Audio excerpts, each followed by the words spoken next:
कहां किसी की हिमायत में मारा जाऊंगा, मैं कमशनास मुरव्वत में मारा जाऊंगा।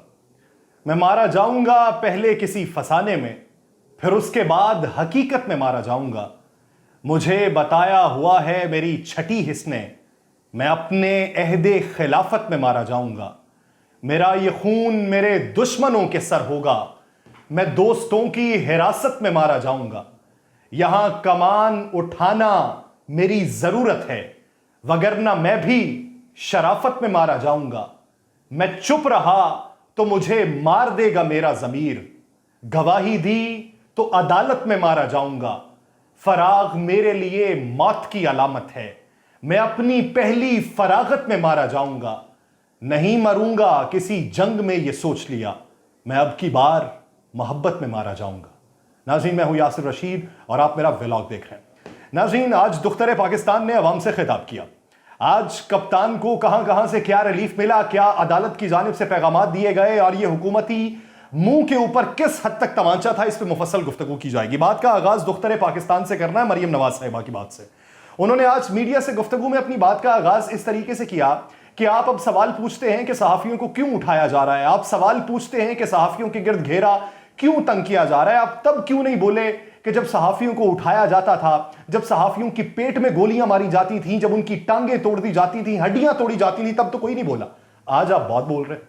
तो जवाब यह है कि हम अगर आपके हक में बोलें तो हमें दूसरों से मार पड़ती है, हम उनके हक में बोलें तो आप हमें मारते हैं।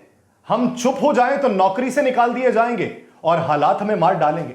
हम तो हर अहद में मार खाने के मुतरादिफ हैं। हमने तो अपनी जिंदगी से बैर कर रखा है। हम तो यह सोच के ही मैदान में उतरे थे कि अगर मार खानी है तो दोनों तरफ से खाएंगे, अगर बोलना है तो हक के लिए बोलेंगे।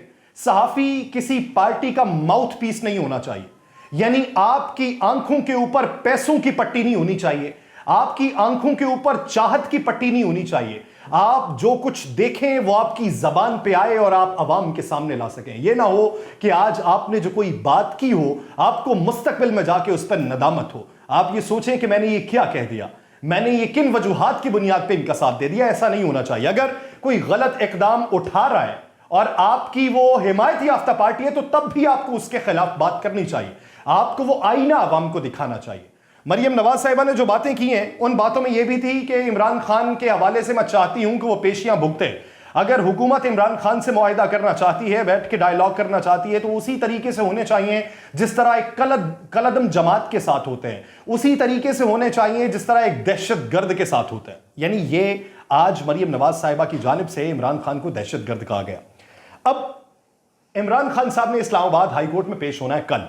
तोशा खाना का जो केस जिसमें उनके वारंट गिरफ्तारी जारी हुए थे, जिसके बाद ये पूरा मामला हुआ, इस्लामाबाद की पुलिस आई, लाहौर की पुलिस आई, दंगा फसाद हुआ, ये सारे मामले के ऊपर आज इस्लामाबाद हाई कोर्ट ने वो तोशा खाना के वारंट गिरफ्तारी को मुअत्तल कर दिया और ये अंडरटेकिंग मांगी गई। अंडरटेकिंग जो है वो फराहम की गई कि कल को अदालत में इमरान खान साहब पेश हो जाएंगे। उस अंडरटेकिंग के बाद अदालत ने यह कहा कि आपको सिक्योरिटी जो फराहम करनी है वो आईजी इस्लामाबाद के साथ आप बैठे, आईजी इस्लामाबाद तय करे, उसके बाद आप कल इस्लामाबाद हाई कोर्ट में पेश हों। ये आपने यकीन दहानी करवाई है, बसूरत दीगर अदालत सख्त एक्शन लेगी। अब चेयरमैन पीटीआई ने कल अदालत में पेश होना है इस्लामाबाद। उससे पहले उन्होंने हिफाजती जमानत लेने का सोचा कि वो केसेस जिनके अंदर अभी तक हिफाजती जमानत नहीं हो सकी उसके लिए हिफाजती जमानत ले ली जाए। तो 9 केसेस के हवाले से दरखास्त दायर की गई लाहौर हाई कोर्ट में कि इन 9 केसेस में हिफाजती जमानत मुहैया की जाए। 5 केसेस जो है वो इस्लामाबाद में दर्ज थे, 3 केसेस थाना रेस कोर्स लाहौर में दर्ज थे और 1 केस जो है वो थाना सरवर रोड पे दर्ज था। जो मजमूई तौर पे देखा जाए तो तकरीबन 6 मुकदमात ऐसे हैं जो दहशतगर्दी के मुकदमात थे, 3 मुकदमात दूसरे थे। आज पेशी का टाइम दिया गया 5:30 बजे। इमरान खान साहब जमान पार्क से निकले, टोलियों की शक्ल में निकले, काफिला बनता गया, डेविस रोड पे इस्तेकबाल हुआ, मॉल रोड पे अवाम की बड़ी तादाद पहुंची, कारकुनान साथ में मौजूद थे और ये अदालत की जानिब रवादवा थे। अदालत ने कहा कि अक्वी गेट से इन्हें दाखिले की इजाजत है, लेकिन काफिले के आगे वाले जो लोग थे उन्हें यह नहीं मालूम था कि किस गेट से दाखिल होना है। वो सीधे चले गए जीपीओ की तरफ। जब जीपीओ पहुंचे हैं तो तब उन्हें मालूम हुआ कि जाना तो अक्वी गेट से था। फिर अदालत के सामने इस्तदा की गई कि सिक्योरिटी वजूहात की बुनियाद पे खान साहब की जो गाड़ी है, बुलेट प्रूफ गाड़ी, उसे इहाता अदालत में दाखिल होने की इजाजत दी जाए।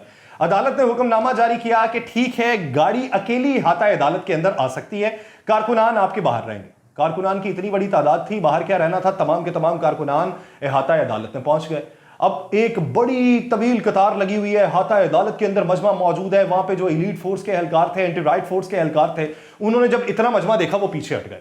अब वो पीछे हटे, 5:30 का वक्त था तलबी का, 6:03 पे अहाता अदालत में दाखिल हुए और 6:26 पे जब उन्हें ये यकीन दहानी करवाई गई कि कारकुनान पीछे हो जाएंगे तो वो वहां गाड़ी से निकले हैं और कमरा अदालत में चले गए। जब कमरा अदालत में पहुंचे तो वहां पे भी वकला की एक बहुत बड़ी तादाद साथ मौजूद थी, रहनुमाओं की तादाद मौजूद थी।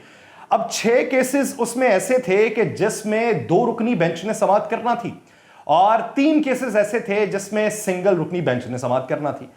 अब कमरा अदालत में फरमान जारी हुआ कि ये गैर जरूरी अफराद, वकला, कारकुनान, रहनुमा, ये जब तक अदालत से बाहर नहीं जाएंगे तब तक समाअत का आगाज नहीं होगा।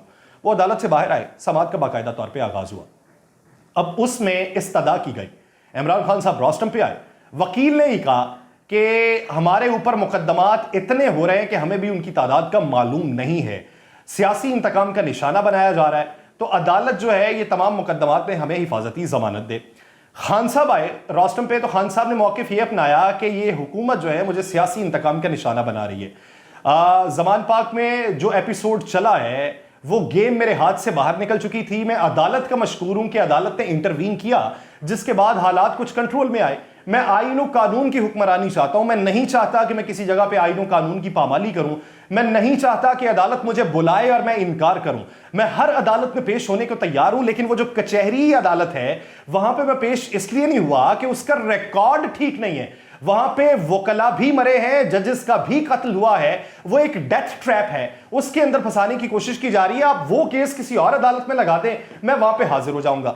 अब उसके साथ साथ खान साहब ने यह भी कहा कि बहुत से केसेस लगे हुए हैं। फवाद चौधरी साहब ने कहा कि हमारी तो सेंचुरी होने वाली है, तो 94 मुकदमात हो चुके हैं, 6 मुकदमात अभी बाकी हैं, वो 6 मुकदमात भी ये कर दें तो सेंचुरी मुकम्मल हो जाएगी। तो वहां पे ये बात हुई कि ये मैच की सेंचुरी नहीं है, ये पर्चों की सेंचुरी है। तो अदालत के अंदर कहका बुलंद हुआ। अब अदालत ने क्या रिमार्क्स दिए, ये बड़े गौर तलब रिमार्क्स हैं। अदालत ने यह कहा कि आप जब सिस्टम से बाहर होंगे तो हम कुछ नहीं कर सकते, आप सिस्टम के अंदर आए तो हमें भी कोई परेशानी नहीं होगी। अदालत ने यहां तक कह दिया कि ये जो मुकदमा है, इस मुकदमे की कोई वक़्त नहीं है, इस मुकदमे में कुछ भी नहीं है। यानी अदालत भी ये बात कर रही है, ये फरमान तो नहीं है, ये हुक्मनामा तो नहीं है, लेकिन रिमार्क्स तो है ना। यानी जजेस भी ये समझते हैं कि जो केस इमरान खान के ऊपर हुए हैं, इन केसेस की कोई वक़्त नहीं है। यानी ये पॉलिटिकल विक्टिमाइजेशन की गई है इमरान खान की। तो उनका ये कहना था कि इस केस की कोई वक़्त नहीं है, लेकिन उससे पहले आपको प्रोटोकॉल्स देखना होंगे, आपको एसओपीज देखना होंगे, आपको आईन और कानून देखना होगा। अगर आपको अदालत तलब करती है, आपके ऊपर जो केस है वो सियासी इंतकाम के हवाले से भी है, लेकिन आप अदालत जाने से इनकारी हो जाते हैं, तो तब आप सिस्टम से बाहर हो जाते हैं, तब अदालत कुछ नहीं कर सकती। तब अदालत ने आईन और कानून को देखना है कि जो अदालत में पेश नहीं होगा वो फिर इश्तिहारी करार दिया जाएगा। ये मैं अपने गुज़श्ता व्लॉग्स में बारहा ही बात कर चुका हूं। 4 दिन हो गए मुसलसल एक ही बात करते हुए कि अगर खान साहब को डेथ ट्रैप लगता है कचहरी की अदालत में जाना, तो ज़मान पाक भी एक बहुत बड़ा पॉलिटिकल ट्रैप है, क्योंकि विफाकी हुकूमत यह चाहती है कि आप अदालत में पेश ना हो। विफाकी हुकूमत आपके गिर्द घेरा तंग करने की कोशिश कर रही है। विफाकी हुकूमत को यह मालूम है कि अगर आपको गिरफ्तार करने के लिए भेजा जाएगा तो आपके जो रुफका हैं, आपके जो कारकुनान हैं, वो आपको गिरफ्तार नहीं होने देंगे। तो इस वजह से आप फिर अदालत से इश्तिहारी करार दिए जाएंगे और ये एक नैरेटिव बनाया जाएगा कि आप अदालतों में पेश नहीं होते, आप एक सियासी जमात नहीं है, आप एक कलअदम तंजीम है, आपके ऊपर बैन लगना चाहिए, आपको ब्लैकलिस्ट कर देना चाहिए। तो फिर आपके साथ जो मुज़ाकरात होंगे वो दहशतगर्द जमात के साथ जिस तरीके से मुज़ाकरात होते हैं वैसे ही मुज़ाकरात आपके साथ होंगे। आज अदालत ने भी वही इशारा दिया। अदालत कहती है आप सिस्टम के अंदर आए, यानी सिस्टम को फॉलो करें, तो ये मुकदमात जो है इनमें आपकी जमानतें भी हो सकती हैं। अब जो जमानतें हुई वो 2 रुकनी बेंच ने 6 मुकदमात में जमानत कर दी। उसके बाद फिर सिंगल बेंच ने 2 मुकदमात में जमानत की। फिर जिले शाह का जो मुकदमा था, जो पाकिस्तान तहरीक इंसाफ के चेयरमैन, पीटीआई के रहनुमाओं और कुछ कारकुनान के खिलाफ दर्ज किया गया कि जिले शाह की शहादत को इन्होंने छुपाया, रोड एक्सीडेंट को इन्होंने पुलिस की तरफ से कत्ल बनाया, तो कत्ल छुपाने के इल्जाम में उन्होंने चेयरमैन पीटीआई के खिलाफ मुकदमा दर्ज किया। तो आज अदालत ने उसमें भी उनकी हिफाजती जमानत को मंजूर कर लिया। अदालत ने यह कहा कि 15 दिन की इस्तदा की गई कि 15 दिन की हिफाजती जमानत दी जाए। अदालत ने कहा कि 15 दिन की तो नहीं दे सकते, 10 दिन की हम दे देंगे। 27 तारीख तक वो हिफाजती जमानत पे रहे। फिर उसके बाद बातें फिर चलना शुरू हुई। पता ये चला कि इमरान खान साहब पे तो और केसेस भी हैं जिनका इल्म पाकिस्तान तहरीक इंसाफ को नहीं है। अब पीटीआई वकील की तरफ से अदालत के सामने ये इस्तदा की गई कि आप हमें ट्रांजिट जमानत दे दें। हमें यह नहीं मालूम कि हमारे ऊपर कितने मुकदमात हैं, हमें नहीं मालूम कि मुकदमात कहां कहां पर दर्ज हैं, तो हम वो मुकदमात का सामना किस तरीके से करें हमें मालूम ही नहीं है। तो आप सारे मुकदमात को यकजा कर दें और हमें जमानत दे दें। अदालत ने कहा यह मामला हमारे सामने नहीं है, हम आपको ब्लैंकेट बेल नहीं दे सकते। ब्लैंकेट बेल का मतलब क्या है कि आपको कुली तौर पे जमानत नहीं दी जा सकती कि आप कहें जी हमें कुली तौर पे जमानत दे दे, हमें कोई गिरफ्तार ना करे। वो अदालत ने कहा कि ऐसे नहीं हो सकता। ये तब तक नहीं हो सकता जब तक तमाम केसेस हमारे सामने नहीं आ जाते, जब तक तमाम केसेस के ऊपर बातचीत नहीं हो जाती, उसके मुहर्रिकात को नहीं देख लिया जाता, उसके बाद फिर फैसला अदालत कर सकती है कि आपको जमानत देनी है या नहीं देनी। अब खान साहब के लिए एक राय है। खान साहब की 9 मुकदमात में तो जमानत मंजूर हो चुकी है। अब खान साहब ये जो इतने बड़े जत्थे को लेके, कारकुनान की बड़ी तादाद को लेके, कारकुनान की पूरी फौज को लेके अदालत पेशी पे जाते हैं। खान साहब बहुत सारी चीजें हैं जो ट्रेंड सेट करती हैं, बहुत सारी चीजें हैं जो लोग देखते हैं, बहुत सारी चीजें हैं जिनको आप मुस्तकबिल में जाके किसी और के ऊपर तनकीद नहीं कर सकते। तब की बात देखें कि जब पाकिस्तान मुस्लिम लीग नून के रहनुमा इन्हीं कारकुनों के हमरा अदालतों का रुख किया करते थे, नैब में पेशियों का रुख किया करते थे, एफआईए के दफातर के बाहर पहुंचा करते थे, एंटी करप्शन की पेशियों पर जाया करते थे, तो आप ये कहते थे कि ये किसी तरीके से दबाव में नहीं ला सकते, कारकुनान को साथ में नहीं लेना चाहिए। अगर आपको ये खतरा है कि सिक्योरिटी क्लियरेंस नहीं है, अगर आपको ये खतरा है कि मेरी जान के दर पे हैं कुछ लोग, तो ठीक है, अदालत का इहाता तो महफूज है ना। आप ये समझते हैं कि कचहरी वाली अदालत जो है वो डेथ ट्रैप है, तो लाहौर हाईकोर्ट को तो आप नहीं समझते।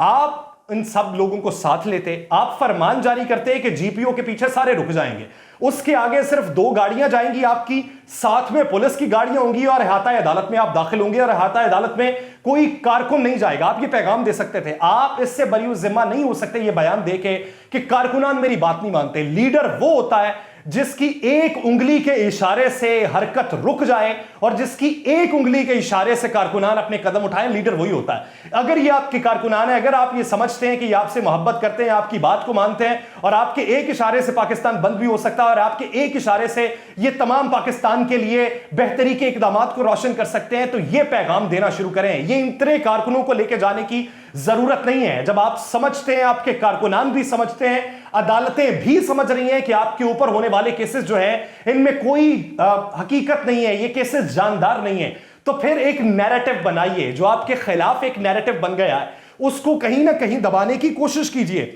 हम किस तरफ को चल दिए हैं, हर रोज एक नया बयान आता है, हर रोज हम किसी को गद्दारे वतन का लेबल लगाते हैं, हर रोज हम ये कहते हैं कि ये कोई दहशतगर्द है, हम मुज़ाकरात की मेज पर नहीं आना चाहते। अब एक कोई अगर मुज़ाकरात की मेज पे आने की दावत दे रहा है, अगर कहीं पे कोई राब्ता हो चुका है और उस राब्ते के बाद दोनों तरफ से कुछ बातें मंजर आम पे आई हैं कि बेहतरी के कोई इम्कानात रोशन किए जा सकते हैं, हम टेबल पे बैठ के मुज़ाकरात कर सकते हैं। खान साहब ने पहले बात की, फिर शहबाज शरीफ साहब ने कर दी, फिर आजम नजीर तारड़ साहब ने कर दी। अब मामलात रोशन हो रहे थे तो शायद चचा से खाइफ है मरियम नवाज साहिबा। आज उन्होंने ये कहा कि मैं मुज़ाकरात के हवाले से वफाकी हुकूमत को यह पैगाम देना चाहती हूं कि अगर मुज़ाकरात कर रहे हैं तो फिर इस तरीके से इनके साथ मुज़ाकरात किए जाएं जिस तरीके से कलअदम तहरीक के साथ किए जाते हैं, जिस तरीके से किसी दहशतगर्द के साथ किए जाते हैं। यानी आप नहीं चाहती कि पाकिस्तान में अमन का कोई रास्ता निकले, आप पॉलिटिकल विक्टिमाइजेशन ही करना चाहते हैं। आप अपना नैरेटिव मजबूत कर लेंगे, लेकिन आपका नैरेटिव मजबूत होने से जो मईशत कमजोर हो रही है, जो निजाम कमजोर हो रहा है, जो आवाम कमजोर हो रहे हैं, उसका खमियाजा कौन भुगतेगा, उसकी जवाबदेही कौन करेगा, इसके लिए सोचना होगा। ये रोजमर्रा की बातें, एक तरफ अपने आप को सराहते जाना और दूसरी तरफ तनकीद करते जाना और आंखें बंद करके पाकिस्तान तहरीक इंसाफ की भी हिमायत करते जाना, ऐसा नहीं हो सकता। अगर पाकिस्तान तहरीक इंसाफ कहीं पे गलत है तो उसको गलत कहा जाना चाहिए, अगर वफाकी हुकूमत कहीं पर गलत है तो उसको गलत कहा जाना चाहिए। ये जबानें किसी की अंधी तकलीद में नहीं बोलनी चाहिए, ये हकाइक को देख के बोलनी चाहिए। और हकाइक ये है कि पाकिस्तान तहरीक इंसाफ की तरफ से पॉजिटिव जेस्चर देखने में आया है और अदालत की जानिब से भी पाकिस्तान तहरीक इंसाफ को यह बावर करवाने की कोशिश की गई है कि अगर आप सिस्टम में आएंगे तो सिस्टम फिर आपके साथ बेहतर ताल्लुक करेगा। अब यह खान साहब को सोचने का मौका है खान साहब के पास कि खान साहब सिस्टम में किस तरीके से आते हैं, लेकिन वफाकी हुकूमत खान साहब आपको डिट्रैप करने की कोशिश करेगी, आपको ट्रैक से बाहर लाएगी और यही उसका सबसे बड़ा ट्रैप होगा। अब देखना यह कि आपकी तरफ से जो इकदाम उठाए जाते हैं वो आप अपनी स्ट्रेटजी को मद्देनजर रखते हुए, अदालतों को मद्देनजर रखते हुए, जो यकीन दहानियां करवाई गई हैं उनको मद्देनजर रखते हुए उठाते हैं या वफाकी हुकूमत जो चाहती है उसके मुताबिक उठाते हैं। जो भी हो, हालात बेहतरी की तरफ जाने चाहिए और उसके कहीं ना कहीं इम्कानात रोशन होते दिखाई देते हैं। मुझे दीजिए इजाजत, अल्लाह ने के बाद।